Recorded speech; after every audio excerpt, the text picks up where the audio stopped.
ससुरा से 2-4-6 महीना बीतल नैहरा में आई।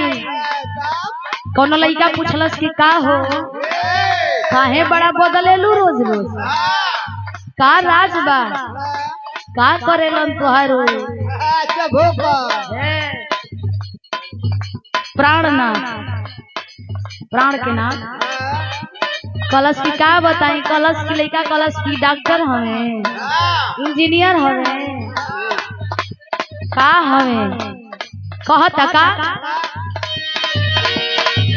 बॉडी झमकावेलू करे जा तोहरो सजनवा हवे कवना लाइन के,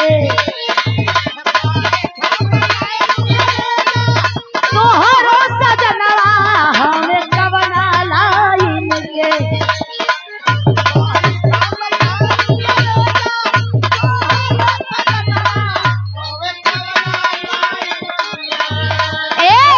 बॉडी झमकावेलू करे जा तोहरो सजनवा हवे कवना लाइन के।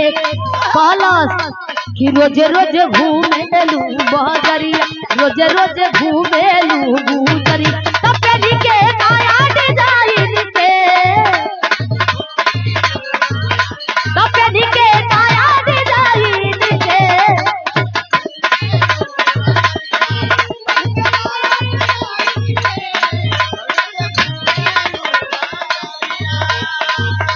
कलश की ना हो, हमार बात सुनो, बतावतिया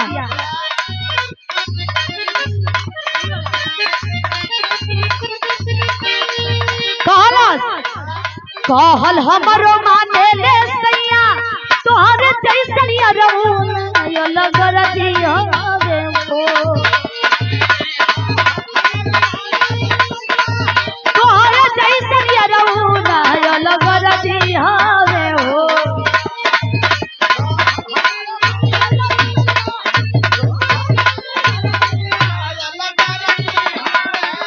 और ये भोजपुरी अदा म्यूजिक के मालिक बड़ा हमार छोट भाई आदित्य गाजीपुर सैदपुर से न हो। कहल हमरो माने ले सैया तोहरे जैसनिया रहूं ना लगर दिया रे हो।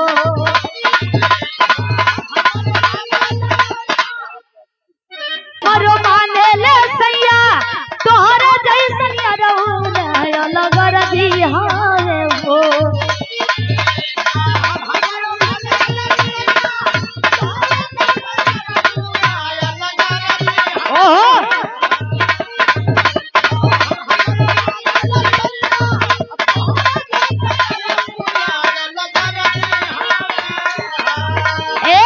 कहल हमारो माने ले सैया तोहरा जैसनिया रहूं ना लगर दिया रे हो। किचोलिया किस्म किस्म के सी, किचोलिया किस्म किस्म के सी, भलवा तारा दिया रे हो, भलवा तारा दिया रे हो।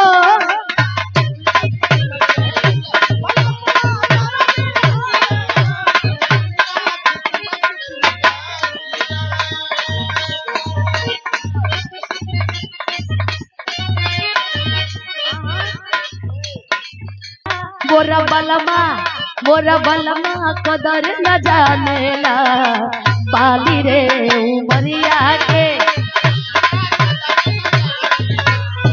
पाली रे उमरिया के।